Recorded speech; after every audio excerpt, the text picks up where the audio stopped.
नमस्कार, स्वागत है आपका। आपके साथ मैं दीपेश बरगले। मध्य प्रदेश में फिर से शिवराज का राज शुरू हो चुका है। जी हां, शिवराज सिंह चौहान ने फिर से चौथी बार मध्य प्रदेश की कमान संभाल ली है। वहीं सीएम बनते की शिवराज सिंह चौहान के सामने कई बड़ी चुनौतियां हैं। तस्वीरें हम आपको दिखा रखे हैं, तीन अलग अलग तस्वीरें हैं। 15वीं विधानसभा का सत्र शुरू हो रहा है, जहां सरकार के प्रति अब विश्वास सरकार को आज अपना प्रस्तुत करना है। और जैसे कि मौजूदा हाल में शिवराज सरकार आसानी से इसे पार कर लेगी, क्योंकि फ्लोर की स्थिति कहीं न कहीं पक्ष में है। असली परीक्षा 6 महीने बाद 24 सीटों पर उपचुनाव के बाद होगी। वहीं सोमवार को राजभवन में सादे समारोह में शिवराज सिंह ने मुख्यमंत्री पद की शपथ ली है। शपथ लेने के बाद की सीएम ने साफ कर दिया है कि उनकी पहली प्राथमिकता कोरोना है। देर रात की शिवराज सिंह चौहान ने मंत्रालय में अधिकारियों की बैठक ली है और कोरोना को रोकने के हर संभव उपाय करने के निर्देश दिए हैं। साथ ही बड़े फैसले के रूप में जबलपुर और भोपाल में कर्फ्यू लागू करने के निर्देश दे दिए गए हैं। इसके अलावा बाकी जगहों पर भी लॉकडाउन का कड़ाई से पालन कराने के निर्देश जारी किए हैं।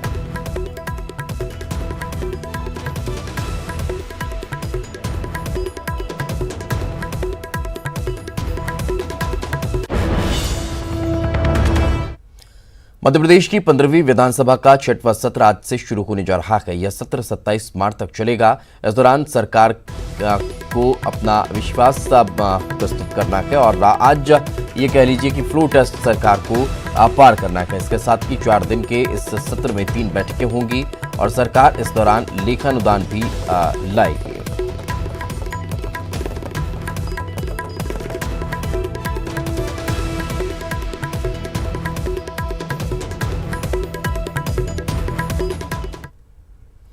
आगे बढ़ते हैं, भोपाल से एक और खबर का जिक्र कर लेते हैं। विधानसभा स्पीकर एनपी प्रजापति ने इस्तीफा दे दिया है। विधानसभा अध्यक्ष पद से देर रात उन्होंने इस्तीफा दिया है। आधी रात को विधानसभा में अधिकारियों को बुलाया गया और इस्तीफा दिया है। बीजेपी ने विधानसभा स्पीकर के खिलाफ अविश्वास प्रस्ताव दिया था। विधानसभा में प्रोटेम स्पीकर की अब नियुक्ति होगी।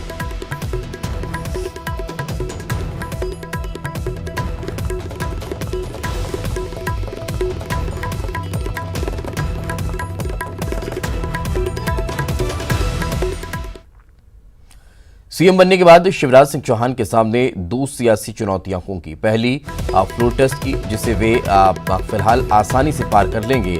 इसके बाद 6 महीने के अंदर होने वाले उपचुनाव की एक बड़ी चुनौती कहीं न कहीं नजर आ रही है। विधानसभा की 25 सीटों पर चुनाव होने वाले हैं और इन सीटों से शिवराज सिंह को आसानी अपनी सत्ता कायम रखने के लिए कम से कम 9 सीटें जीतनी होगी। मध्य प्रदेश विधानसभा में 230 सीटें हैं। 2 विधायकों के निधन के बाद 2 सीटें पहले ही खाली हैं।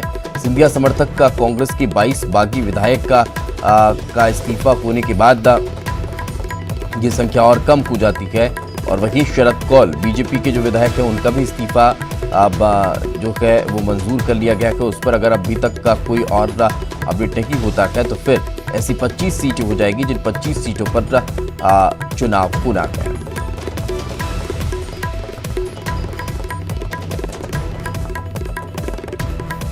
और ज्यादा जानकारी के साथ हमारी सहयोगी पूजा हमारे साथ जुड़ चुकी हैं। पूजा, आज दिन भर का किस तरह का सिनेरियो देखने को मिलने वाला है? जी बिल्कुल, देखिए, प्रदेश के मुखिया अब शिवराज सिंह चौहान बन चुके हैं। सत्ता बदल चुकी है और अब उन्होंने ये भी कहा है कि नई कार्यशैली के जरिए अब वो सत्ता चलाएंगे। क्या कुछ कार्यशैली में बदलाव होगा, इसको लेकर के देर रात ही कई निर्णय ले लिए गए हैं, जिसमें पहला निर्णय ये लिया गया है कि कोरोना वायरस के बढ़ते संक्रमण को रोकने के लिए भोपाल और जबलपुर में कर्फ्यू लगा दिया गया है। वहीं अगर बात सियासत की करते हैं तो आज सदन में बहुत ही प्रमुख चर्चा होने वाली है। आज कार्यसूची देर रात जारी कर दी है। अधिसूची जो होती है सदन की, 11 बजे से ये सत्र चलेगा। 4 दिन का ये सत्र होगा जिसमें 3 बैठकें होंगी। सबसे बड़ी बात कि इसमें फ्लोर टेस्ट होगा जो आसानी से शिवराज सिंह चौहान पास कर लेंगे, क्योंकि विश्वास मत के दौरान जिस तरीके से विधायकों की संख्या बल पर अगर हम जोर डालें तो बीजेपी के हक में बहुत सारी है। और ये बात पहले भी कही गई थी कि फ्लोर टेस्ट में कहीं ना कहीं शिवराज सिंह चौहान यानी कि बीजेपी की पार्टी को ही फायदा होगा, इस वजह से सरकार सत्ता में आई है। वहीं अगर हम पूर्व सीएम कमलनाथ की बात करते हैं तो उन्होंने भी कड़ी चुनौती दी है और कहीं ना कहीं सरकार को ये चुनौती देती हुई आई है कि उनके हर काम पर उनकी नज़र रहेगी और अब वो एक मजबूत विपक्ष की भूमिका में नज़र आएंगे और हर जो भी गलती सरकार करेगी उस पर उनका ध्यान रहेगा और वो सरकार को उनकी जिम्मेदारियों का बार बार एहसास कराते रहेंगे। और इसी के साथ जिस तरीके से आज सदन चलना है, आज विश्वास मत पेश होगा, इसके साथ ही लेखानुदान भी पेश किया जाएगा, तो कहीं ना कहीं कह सकते हैं मध्य प्रदेश की सियासत को अब एक नया मोड़ मिल चुका है, एक नया सीएम मिल चुका है। हालांकि ये सीएम पहले भी 3 बार बन चुके हैं, ये चौथी बार बने हैं, लेकिन कहीं ना कहीं जो इनकी कार्य करने की शैली थी अब उसमें परिवर्तन देखने को मिलेगा। किस तरीके से सरकार चलाएंगे शिवराज सिंह चौहान, ये भी लोगों में काफ़ी उत्सुकता है, क्योंकि 3 बार सीएम रहने के बाद जब एक बार सत्ता परिवर्तन हुई है 15 साल बाद कांग्रेस को मौका दिया गया, उसके बाद जिस तरह से राजनीतिक हालात बदले, सियासत के रंग रूप अलग अलग देखने को मिले, कांग्रेस भी लगातार जिस तरीके से आरोप लगा रही है बीजेपी पर, तो अब बीजेपी के लिए कड़ी चुनौती हो गई है कि जनता को संतुष्ट करना, जनता की जो भी उम्मीदें हैं उन पर खरा उतरना। और कम समय सीमा में जिस तरीके से कांग्रेस ने जनता को संतुष्ट करने का कहीं ना कहीं एक प्रयास किया है, उन प्रयासों के ऊपर जाकर के जनता को उनकी उम्मीदों में खरा उतरते हुए अपनी सरकार को बचाना और तभी इस उपचुनाव में भी बड़ी जीत हासिल हो सकती है। पूजा, फिलहाल बहुत बहुत शुक्रिया, आगे भी आपसे चर्चा करेंगे।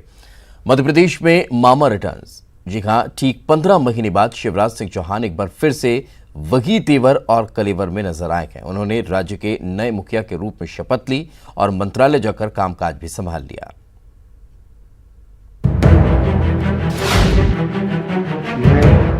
मैं शिवराज सिंह चौहान ईश्वर की शपथ लेता हूं कि मैं विधि द्वारा स्थापित भारत के संविधान के प्रति सच्ची श्रद्धा और निष्ठा। मध्य प्रदेश में एक बार फिर शिवराज युग की शुरुआत को गई। भारत की क्रूरता और चौथी बार शिवराज सिंह चौहान मुख्यमंत्री बन गए हैं। उन्हें राजभवन में राज्यपाल लालजी टंडन ने 32वें मुख्यमंत्री के रूप में पद और गोपनीयता की शपथ दिलाई। 20 मार्च को कमलनाथ के इस्तीफे के बाद सीएम पद की दौड़ में शिवराज की सबसे मजबूत दावेदार थे। वे 2005 से 2018 तक लगातार 13 साल सीएम रह चुके हैं। इस दौरान उन्होंने 3 बार मुख्यमंत्री पद की शपथ ली। मध्य प्रदेश के इतिहास में पहला मौका देखने को मिला जब कोई चौथी बार मुख्यमंत्री पद की शपथ ले रहा था। शिवराज के अलावा अब तक अर्जुन सिंह और श्यामा चरण शुक्ल 3-3 बार सीएम रह चुके हैं। वहीं बीजेपी विधायक दल की बैठक से पहले गोपाल भार्गव ने नेता प्रतिपक्ष पद से इस्तीफा दे दिया। इसके बाद विधायक दल की बैठक शुरू हुई। बैठक में शिवराज और प्रदेश अध्यक्ष वीडी शर्मा मौजूद थे। गोपाल भार्गव ने शिवराज सिंह चौहान के नाम का प्रस्ताव रखा। शर्मा ने उसका समर्थन किया।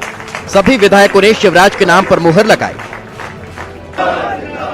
जिसके बाद शिवराज सिंह चौहान सर्वसम्मति से विधायक दल के नेता चुन लिए गए, जिसकी आधिकारिक घोषणा केंद्रीय पर्यवेक्षक अरुण सिंह और विनय सहस्त्रबुद्धे ने की, जो वीडियो कॉन्फ्रेंसिंग के जरिए दिल्ली से बैठक में हिस्सा ले रहे थे।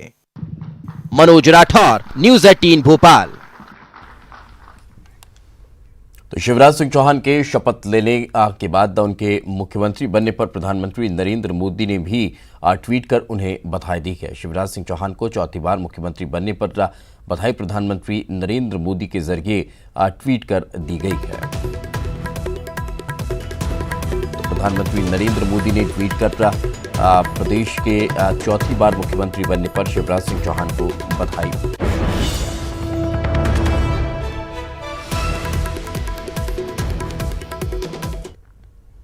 शपथ ग्रहण के बाद खुद मुख्यमंत्री शिवराज सिंह चौहान और भाजपा के साथी पूर्व सीएम ने क्या कहा है, चलिए आपको सुनवाते हैं। माननीय राष्ट्रीय अध्यक्ष जी, हमारे यशस्वी नेता गृह मंत्री श्रीमान अमित शाह जी,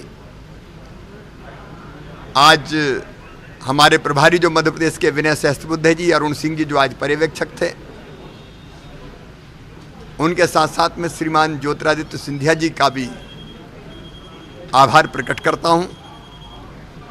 वो ऊर्जावान और यशस्वी नेता हैं। मिलके हम सब लोग साथ काम करेंगे। मैं अपने प्रदेश नेतृत्व का आभारी हूं, अपने लाखों लाख कार्यकर्ताओं का आभारी हूं और करोड़ों करोड़ जनता जिनके परिवार का मैं सदस्य हूं। कोई मेरे बुजुर्ग है, कोई मेरे भाई हैं, बहन है, मेरे भांजे हैं, मेरे भांजियाँ हैं। हम सब मिलके एक परिवार के रूप में मध्य प्रदेश की प्रगति और विकास के लिए दिन और रात काम करेंगे। मेरा संकल्प है, परिश्रम की पराकाष्ठा करूंगा, प्रयत्नों की परिसीमा करूंगा, जन कल्याण का नया इतिहास रचने का प्रयास करेंगे। सबको धन्यवाद, प्रणाम। हमने सबके सामने विकास के काम जिस प्रकार से पिछले हुए थे अभी वापस होकर दिखाएंगे। कोई खजाना खाली नहीं, काम करने वाले की इच्छा शक्ति पर निर्भर करता है। निश्चित रूप से मोदी जी की सरकार में रहते हुए कोई राज्य पैसे की कमी से कभी भी विकास नहीं रोकता है। माफिया राज का अंत हुआ है और कमल खिला, और कमल समृद्धि, खुशहाली और विकास का प्रतीक है। अब मध्य प्रदेश में विकास की गंगा बहेगी, तेजी से विकास होगा और गरीब, किसान, मजदूर, महिलाएं सभी सुखी और संपन्न होंगे और मध्य प्रदेश देश का नंबर 1 राज्य बनेगा। कहते हैं कि अति का अंत होता है। जब जब भी कोई पाप की, उन अधिकारियों पे कार्रवाई होगी जिस तरह राजगढ़ के कलेक्टर की बात करें, जिसने भी गलत किया है उस पर कार्रवाई होना चाहिए। विकास की जो गति अभी बीच में थम गई थी, उस विकास की गति को जैसे लगातार 15 वर्षों तक हुआ, उससे और अच्छा विकास मध्य प्रदेश की धरती पर होगा और जनता को लाभ मिलेगा। गरीब वर्ग, पिछड़ा वर्ग, हर समाज वर्ग के लिए न्याय मिलेगा और हर समाज वर्ग की समस्याओं का निराकरण होगा। पूरी उम्मीद है हमें कि श्री शिवराज सिंह चौहान जी के नेतृत्व में सबसे पहला अहम काम इस सरकार का होगा कि कोरोना वायरस की त्रासदी से जो भी आवश्यक एक उपाय करने चाहिए उस संदर्भ में वो किए जाएं, जनता को आगाह किया जाए और सारे लोग सुरक्षित रहे, इसको देखना ये नई सरकार का प्राथमिक काम होगा। आने वाले उपचुनावों में एक एक सीट पर भारतीय जनता पार्टी की जीत इसलिए होगी क्योंकि जनता कांग्रेस को देख चुकी है, उनको आजमा चुकी है। सर, शिवराज सिंह चौहान आज शपथ ले रहे हैं। मैं उन्हें बधाई देता हूं और शुभकामनाएं देता हूं कि प्रदेश के हित में काम करें जब तक कर सकें। तो कमबैक तो आप करेंगे सर? अब वो समय बताएगा, मध्य प्रदेश की जनता तय करेगी। Thank you.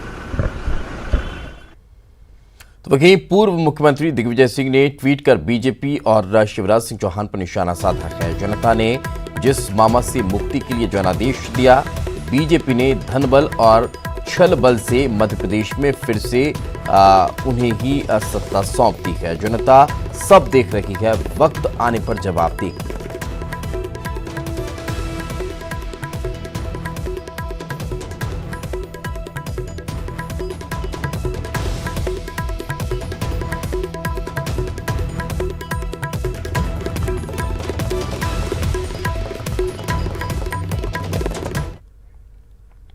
निर्दलीय विधायक सुरेंद्र सिंह शेरा के सुर बदले हुए नजर आ रहे हैं। सीएम शिवराज सिंह चौहान के शपथ लेने के बाद लोगों से उन्होंने राय मांगी है। सोशल मीडिया पर वीडियो जारी किया है। वीडियो में वो पूछ रहे हैं नई सरकार का समर्थन करें या नहीं करें। क्षेत्र की जनता से उन्होंने राय मांगी है। मैं आप लोग से पूछना चाहता हूं, बात करना चाहता हूं कि मुझे क्या करना है। मैं आपका विधायक हूं, आप लोग ने मुझे वहां भेजा है, तो आप लोग के बिना अनुमति के मैं कुछ भी नहीं करूँगा। आपके मान सम्मान में कोई कमी नहीं आना चाहिए। मुझे सिर्फ बुरहानपुर का विकास देखना है। बुरहानपुर में पीने के पानी की तकलीफ है, सिंचाई की तकलीफ है, बेरोजगारी की तकलीफ है, किसानों के ऋण माफी की तकलीफ है, पावलू बुनकरों के बहुत बड़ी तकलीफ है, जो इनका बिजली का बिल बहुत ज़्यादा आता है। पावलू में आज बहुत तकलीफ आ रही है बिजनेस धंधा करने में, बुनकरों की समस्याएं हैं। इन सब को लेकर मैं आपसे बात करना चाहता हूँ कि मुझे अभी क्या करना है। आने वाली सरकार के साथ जाना है तो आपको बतलाना है मुझे कि क्या करना है, और मैं पूरा समय आपको विश्वास दिलाना चाहता हूँ कि मैं आपके साथ हूँ, आपके मान सम्मान के साथ हूँ, आपके वोट के साथ हूँ। मैं आपकी वोट की बहुत इज्जत करता हूँ। जो भी आप बोलेंगे, जैसे भी आप मार्गदर्शन देंगे, उस हिसाब से मैं आगे काम करूंगा। धन्यवाद, जय हिंद। तो कांग्रेस विधायक दल की बैठक होने जा रही है 25 मार्च को शाम 4 बजे ये बैठक होगी। कमलनाथ के सरकारी आवास पर ये बैठक होने जा रही है। और आपको बता दें राज्यसभा सीट को लेकर मंथन इस बैठक में होने वाला है।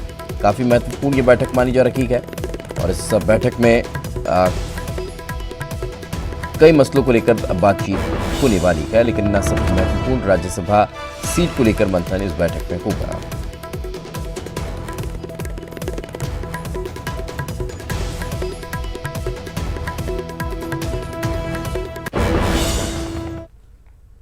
वहीं पूर्व मंत्री और विधायक सज्जन सिंह वर्मा ने कमलनाथ को नेता प्रतिपक्ष बनाए जाने की मांग की है। सज्जन सिंह वर्मा ने ट्वीट कर ये मांग की है उपचुनाव तक कमलनाथ प्रदेश अध्यक्ष और नेता प्रतिपक्ष की दोहरी भूमिका में रहें। इसके साथ ही वर्मा ने ये भी लिखा कि बीजेपी में असंतुष्ट नेताओं की बड़ी फौज है, इनमें से कई बगावत करने वाले हैं।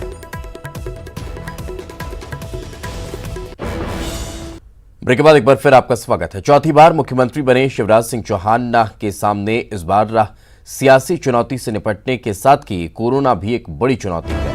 लिहाजा उन्होंने सबसे पहले तो सादे समारोह में शपथ ग्रहण की और शपथ ग्रहण के दौरान की कोरोना को लेकर अपनी प्राथमिकता जाहिर कर दी।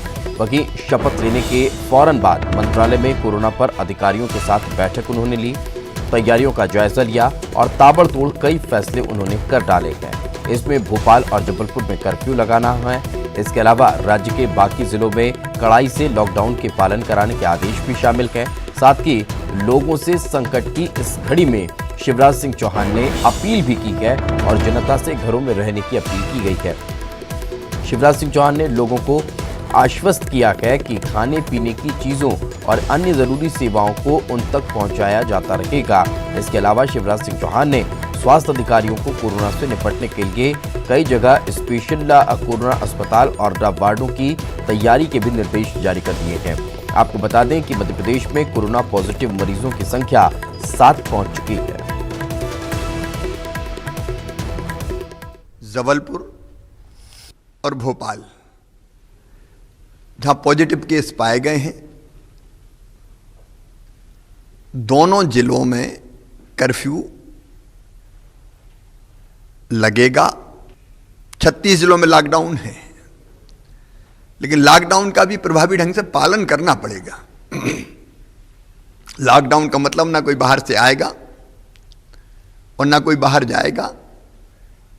जरूरी चीजों की सप्लाई हम जारी रखेंगे, इसलिए प्रभावी ढंग से लॉकडाउन का पालन करवाया जाएगा। इस महामारी से बचाने में मुझे आपका सहयोग चाहिए, आप सबका सहयोग चाहिए, बुजुर्गों का, भाई बहनों का, भांजे भांजियों का।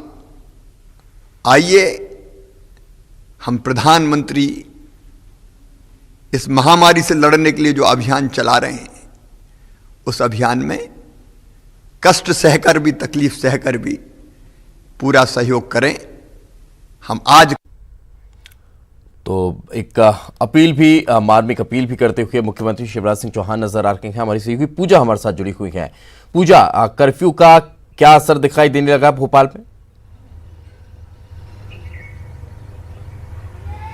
देखिए, सीएम की कुर्सी संभालते ही कोरोना एक बहुत बड़ी चुनौती है, ये बात प्रदेश के मुखिया शिवराज सिंह चौहान बहुत अच्छी तरह समझते हैं और इसे गंभीरता से लेते हैं। और इस गंभीरता को ही हम देख सकते हैं कि जिस तरीके से देर रात उन्होंने बैठकों का दौर जारी किया और अब एक आदेश सुना दिया है कि कर्फ्यू लगाया गया है, क्योंकि जबलपुर और भोपाल में पॉजिटिव मरीज मिल चुके हैं, इसलिए इन दोनों ही जगह कर्फ्यू लगा दिया गया है। हालांकि इससे पहले भी लॉकडाउन की स्थिति थी, पहले अवधि 24 मार्च तक थी, लेकिन दोबारा से यह आदेश की अवधि बढ़ाई गई और 31 मार्च तक कर दी गई।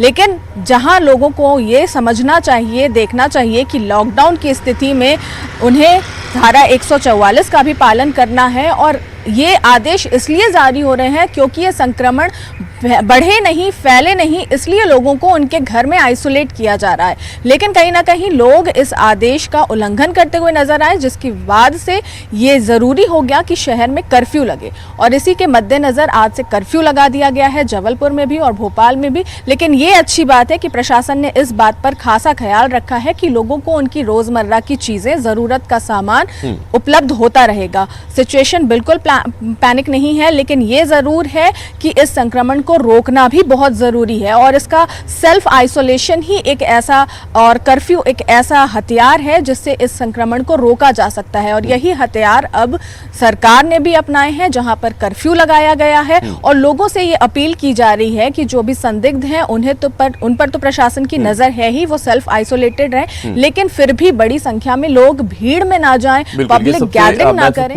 होगा और शायद एक बड़ा कदम माना जा सकता है। इसकी वजह से जो संक्रमण है उसे रोका जा सकता है। बहुत बहुत शुक्रिया इस तमाम जानकारी के लिए। खबर इंदौर से। जनता कर्फ्यू के दिन सड़क पर हंगामा मचाना लोगों को महंगा पड़ रहा है। 200 से ज्यादा लोगों पर कार्रवाई हुई है।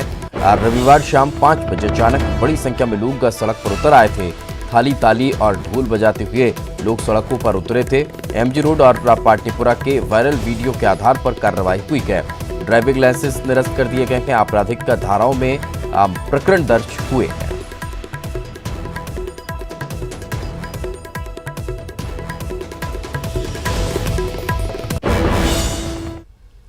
खबर खंडवा से, जहां पर पुलिस आरक्षक को लोगों ने पीटा कर सड़क पर ग्रुप बनाकर लोग खड़े थे। जवान ने लोगों से घर जाने को कहा। कोरोना को लेकर धारा 144 लगी हुई है, इसके बारे में कहा। तो भारी मात्रा में पुलिस बल अब तैनात कर दिया गया है। तो कोरोना को लेकर धारा 144 लागू है। भगत सिंह चौक पर भारी पुलिस बल तैनात कर दिया गया है। पुलिस आरक्षक को लोगों ने पीटा है और इसके बाद से अब माहौल और ज्यादा टाइट होता दिखाई दे रहा है। सड़क पर ग्रुप बनाकर लोग खड़े हुए थे, उनको जवान ने हटने के लिए कहा, लेकिन लोगों ने उल्टा जवान को ही पीट दिया।